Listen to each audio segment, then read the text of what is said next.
I'm Milena, and until my 30th birthday, the most exciting part of my life was when the accounting firm I worked for decided to switch from PC to Mac. Yeah, not exactly headline stuff. But then, at a friend's birthday bash, everything changed. That night, I stood at the corner of a cramped living room, clutching a soda and feeling awkward in my too tight dress. The music was loud, way too loud for conversation, but apparently just right for him, Mark. He was a head taller than most, which was probably why he spotted me. He sauntered over with a confidence that made my heart skip. "Hey, you're Milena, right?" His voice was clear, even over the thumping bass. Yeah. And you are?" I sipped my drink, trying to look calmer than I felt. "Mark. I've seen you around. Mind if I join you?" He didn't wait for an answer, just took it as a given and stood next to me. "Not at all," I said, my voice nearly lost to the latest pop hit blaring through the speakers. "So, Milena, what brings you here tonight?" He leaned in, his tone casual, but his eyes intense. "Just here to celebrate Sarah's birthday. You know her long?" "Yeah, went to college with her.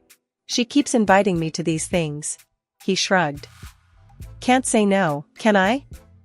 We laughed, and it felt natural, easy. "I get it. I work with her. She's kind of hard to say no to." "An accountant, right?" she mentioned. He nodded like he knew all along. "That's right. Numbers are my game," I joked, though I usually found nothing funny about spreadsheets. "Sounds thrilling." He grinned, and I couldn't tell if he was mocking me or not. "Oh, absolutely. It's all wild parties and high stakes in the accounting world." We laughed again, and that's when I felt it, the ease of talking to someone who seemed genuinely interested in what I had to say. It was a new feeling, exciting and a bit scary. "You want to grab some air?" he suggested, tilting his head towards the backyard. I nodded, grateful to escape the noise. Outside, the cool air was a relief. "So, what's a guy like you doing in a place like this?" I asked, trying to sound smoother than I felt. "Just looking for a good time, I guess. And maybe someone cool to hang out with," he said with a smile that made his eyes crinkle at the corners. We talked about everything and nothing, movies, books we liked, how he was into graphic design but stuck at a corporate gig he didn't love. It was as if we'd known each other for years. As the night wound down, he pulled out his phone. "Can I get your number? I'd really like to see you again, Milena." I hesitated, not used to this kind of attention, but something about him felt right. "Sure," I said, punching my number into his phone. He smiled, his whole face lighting up. "Great. I'll call you. We should go out, just the two of us." "Sounds good," I managed, my stomach doing flips. I watched him go, a part of me still in disbelief that this was my life now. Maybe turning 30 wasn't so bad after all. Maybe it was just the start of something truly great. The days after Mark's call felt like a blur. Before I knew it, I was getting ready for our first date. My nerves were all over the place. It wasn't like I had much experience in this department. I chose a simple blue dress, nothing fancy, but hoped it did the trick. Mark picked me up at 7 sharp. His car was a clean, well-kept sedan, nothing flashy, but it suited him. As I got in, he flashed me a smile that could knock you sideways. "You look great, Milena." "Thanks," I mumbled, my face probably red as a tomato. "You look nice too." Dinner was at this cozy little Italian place he knew. The food smelled amazing, but my stomach was doing somersaults. We ordered pasta, him with some fancy sauce and me with plain old marinara. "So, Milena, tell me something about you that no one else knows," he said, twirling his spaghetti expertly onto his fork. I chuckled, playing with my food more than eating it. "Well, I'm pretty boring. But I guess not everyone knows I can solve a Rubik's Cube in under 1 minute." He raised his eyebrows. "Really now? That's pretty cool. You'll have to show me sometime." "Sure," I said, starting to relax a little. "What about you? Any hidden talents?" "I make a mean breakfast burrito," he boasted with a grin. "Best you'll ever have." I'll take your word for it. Maybe you can prove it sometime, I teased. The conversation flowed, and for the first time in a long time, I felt like I was exactly where I was supposed to be. The next few weeks were a whirlwind. We saw each other constantly. Mark would come over after work, where I'd meet him for lunch near his office. He introduced me to his favorite spots around town, little nooks I'd never noticed before. It was like seeing the city for the first time. Things took a serious turn when he invited me to meet his parents, Jack and Mary. They lived in a small but cozy house filled with photos and knickknacks. Mary hugged me the second we walked in. "Oh, we've heard so much about you, dear," she said, squeezing my shoulders. "Mark, she's lovely." "Thanks, Mom," Mark said, and I could tell he was pleased. We sat down to dinner, and the conversation was nonstop. "So, Milena, Mark tells us you're an accountant. That must be interesting," Jack said, passing me the potatoes. "It has its moments," I replied. "Mostly just numbers, but I like the order of it." "And how's your family?" Mary asked, genuinely interested. "They're good, thanks. My dad's a businessman, always busy, but he's been really supportive of me."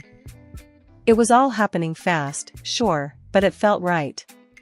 It was as if everything in my life had been leading up to this, meeting Mark, feeling like someone finally saw me for who I was, not just some plain Jane accountant.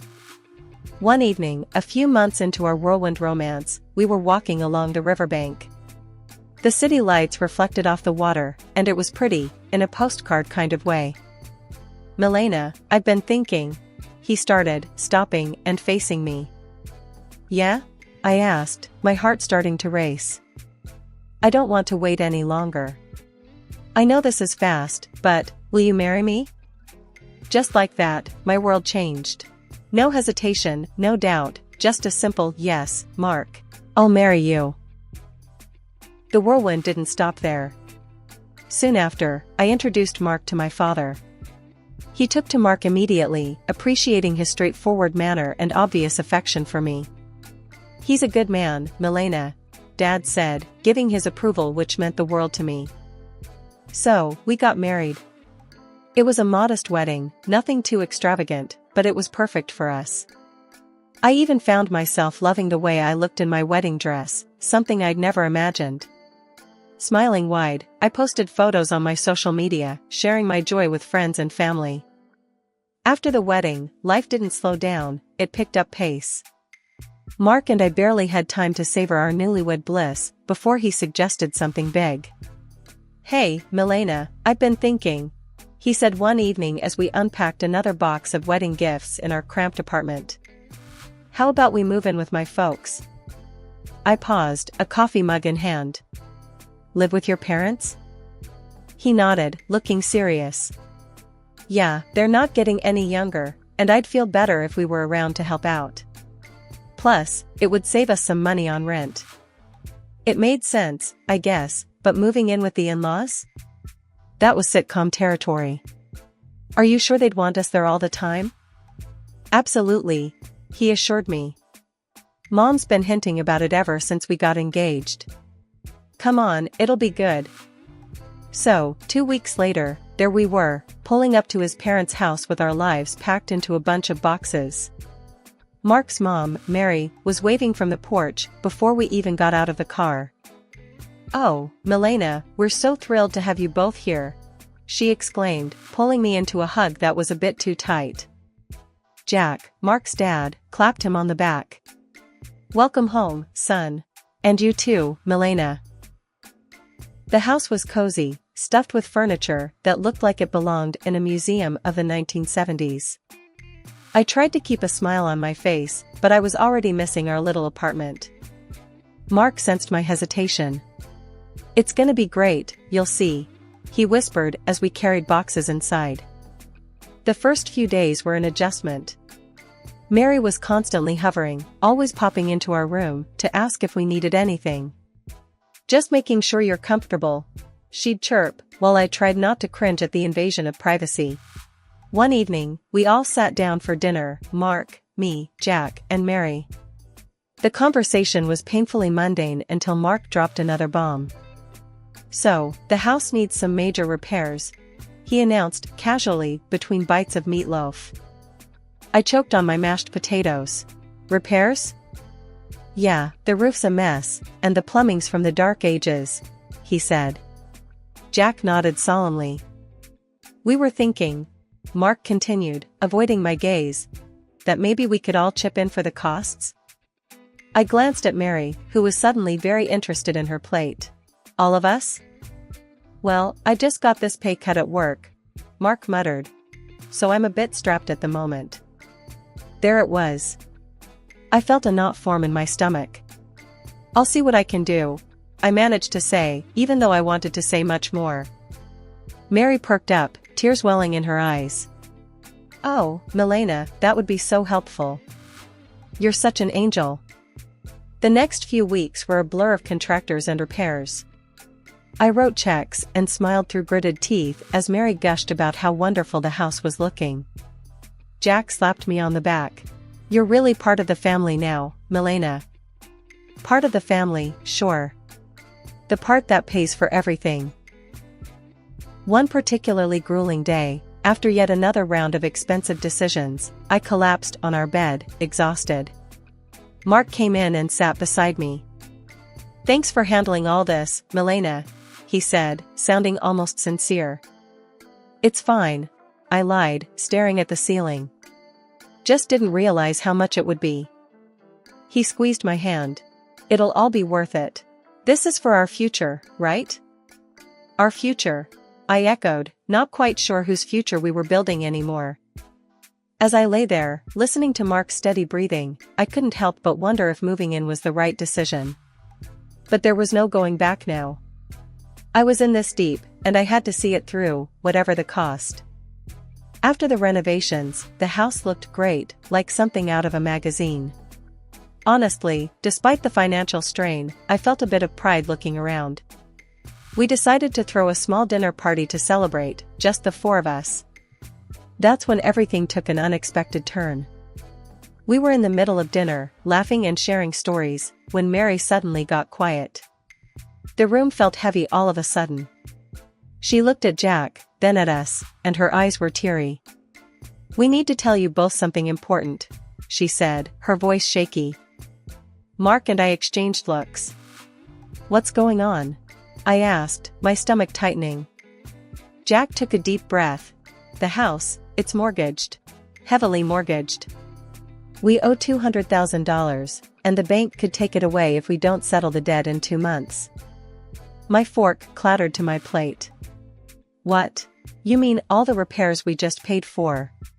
Mary started sobbing. "We were ashamed, and we thought we could manage it. But after the repairs and everything, there's just no way." I felt like I was in a bad dream. All the money, all the effort, it was for a house that wasn't even secure. "So what are you saying now?" My voice was sharper than I intended. "Well," Mark started, his eyes avoiding mine, "I was hoping, maybe, Milena, you could talk to your father." "Are you serious?" I snapped, my voice rising. "Ask my dad for $200,000? It's just, after his help, the house would be secure. For us, for our future," Mark pleaded. Mary's sobbing grew louder, making me feel like the villain in this crazy drama. "Please, Milena. It's our home. We've spent decades in this house."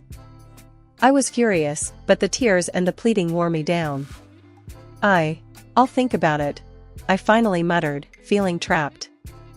The next day, I called my dad, hesitantly explaining the situation. To my surprise, he agreed to help, but on one condition. "I'll give the money, Milena, but only with a formal agreement, a receipt. I want everything documented." When I relayed this to Mark, he wasn't happy. "Why does it have to be so formal? Can't he just trust us?" "It's $200,000, Mark. It's a lot of money, and he's just being cautious," I argued, feeling the divide between us grow. "He'll get his paperwork," Mark muttered, clearly annoyed. The paperwork was drawn up, and the money was transferred. Mary and Jack were relieved, constantly thanking me, but the air between Mark and me had changed. There was a coldness that wasn't there before. Just when I thought my life couldn't get any darker, tragedy struck with brutal suddenness. "Milena, it's your Aunt Judith." Her voice came through the line, shaky and choked. "Your dad, he had a heart attack. It's bad." My heart dropped to my stomach. "What? How? Is he?" "He didn't make it, honey. I'm so sorry." The phone nearly slipped from my hand. "No, that can't be right," I mumbled, numb. I hung up and turned to find Mark standing in the doorway. "What's wrong?" he asked, his voice low. "My dad, he's gone," I managed to say before everything inside me broke and I started sobbing. Mark came over and put his arm around me, but it felt like being hugged by a stranger. "I'm sorry, Milena," he said, and it sounded sincere, but I was too lost in my grief to really hear him. Exhausted from another long day of funeral planning and negotiations with the agency, I came home earlier than usual. I expected the house to be quiet, but as I inserted my key into the front door, I heard voices from the living room. It was Mark, his tone dripping with frustration and disgust, talking to his parents. "I can't do this anymore. Living with her is driving me nuts. She's just, ugh, it's too much," Mark complained. His mom, usually so sweet and understanding, replied in a stern whisper, "You have to hold on a bit longer, Mark. We need to figure out what to do with those receipts your father-in-law had. Milena has them now. The sooner I get out, the better. I'll grab those receipts and destroy them. And then I'll start all over again with that rich beauty I told you about." Mark's voice was cold, calculated. I felt a chill run down my spine. Here I was, mourning my father, while the people I lived with were plotting behind my back. They weren't the loving family I thought I married into. Instead, they saw me as nothing more than a means to an end, a way to secure their financial troubles. Rage mixed with shock, but I knew I had to keep my cool. So, I slammed the door loudly, as if I had just come in, disrupting their scheming. "Oh, Milena. You're back early. How did everything go with the funeral plans?" Mary's voice shifted instantly to one of concern, her eyes wide with feigned innocence. I forced a smile, my stomach turning. "It's all coming together. Thanks for asking." As I spoke, I could see the quick glances they shot each other, their faces a mask of fake concern. It made my skin crawl knowing their true colors, but I realized that showing my cards now wouldn't help. I needed to be smart. I needed to protect what was mine, and possibly even get some justice for their deceit. The funeral was somber, the air heavy with grief and murmured condolences. But as the ceremony wrapped up and we returned to Mark's parents' house, the true colors of the family I married into began to show. As we gathered in the living room, sipping on lukewarm coffee, Mark's demeanor shifted. His usually charming facade crumbled away, revealing something more sinister. With a cold laugh, he looked straight at me and dropped the bomb. "Milena, pack your things. You need to get out. I've got someone else now, someone better." His words should have been like a slap. I pretended to be stunned, but before I could respond, Mary chimed in with a snide giggle. "We've really had enough of you, dear. We only put up with you for your money." "What about the house?" I asked, feigning innocence. "The house that I paid to fix, the $200,000 I poured into it?" Mary laughed harder, as if I'd told the best joke of the year. "Oh, sweetie, this house is ours. You're nothing here." Mark's smirk widened. "And those receipts you're so proud of? Found them in your dad's house and burned them. They're gone." For a moment, I let them believe they had won. But then, I couldn't help it, I burst into laughter. My reaction confused them, their smiles faltering. "Why are you laughing? What's so funny?" Mark demanded. I wiped a tear from my eye, still chuckling. "You three are just pathetic. You think you're so clever. The receipts you destroyed? They were copies. The real ones are safe with my lawyer." The color drained from both their faces. Mark's arrogance turned to panic. "You can't prove anything," he stammered. "I can, and I will," I shot back, my voice steady and firm. "Now, I want my money back, all of it, or my next call is to the police." Mark and Jack looked at each other, their earlier confidence replaced by fear. Jack, usually so bold and brash, began to plead. "Milena, please, let's talk about this. We can sort something out." With the truth now out in the open and the leverage squarely in my hands, the negotiations with Mark and his parents dragged on longer than I expected. It was clear they were trying every angle to sway the terms in their favor, but I wasn't about to budge. "Look, it's simple," I stated firmly during one of our numerous discussions at their, now legally mine, kitchen table. "The house gets transferred to my name in exchange for the IOUs. That's the deal. No more games." Finally, they relented. We all agreed that the best course of action was to make everything official and legal. I insisted that everything be documented by a lawyer and confirmed with the proper papers. "I want no corners cut," I emphasized. At the lawyer's office, the atmosphere was tense as documents were signed and notarized. I watched closely as each signature was applied, ensuring there was no room for further deceit. Once everything was finalized, I collected the documents related to the transfer and turned to Mark's mother, who looked deflated yet somehow still carried a hint of her former haughtiness. "I'll be keeping these in a safe place," I said, holding up the papers before slipping them into a folder. "Just to ensure no one is tempted to pull any stunts." With the legalities handled, the divorce proceedings were straightforward. Mark was quiet, his earlier arrogance nowhere to be seen. When the final papers were signed, I felt a weight lift off my shoulders, a chapter closed. On the day they moved out, I stood on the porch of my now fully owned house and watched. Mark, his mom, and dad carried their belongings to a rental van, their movements slow, the mood somber.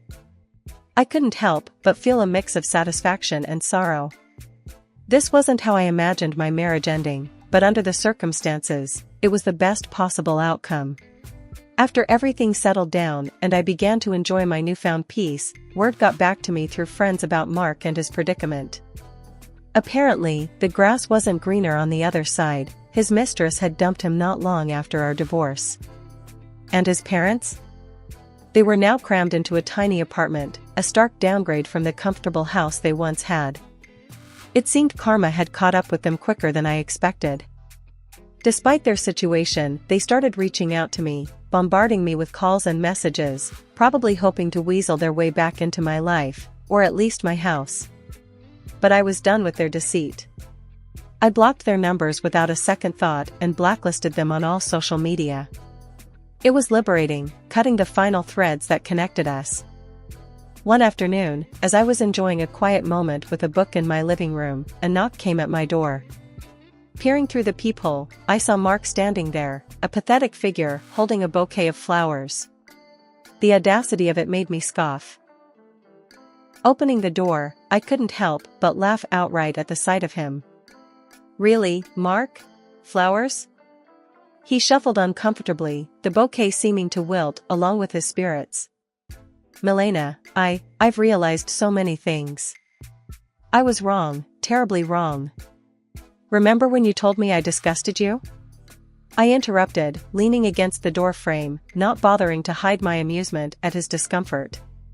"What changed, Mark? Run out of options?" He looked down, the shame clear on his face. I made mistakes.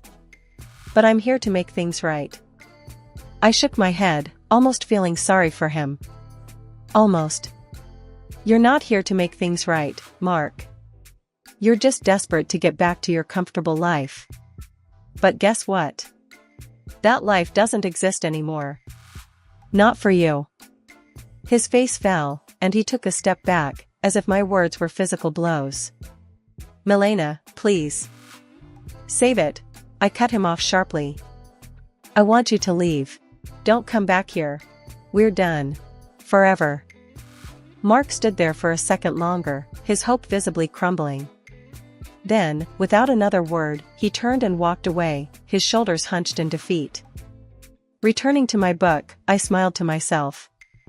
The quiet of the house wrapped around me like a comforting blanket, a stark contrast to the chaos that once reigned here. I was finally at peace, living life on my terms, and no bouquet of flowers or sweet talk could disrupt that. I was truly, finally free.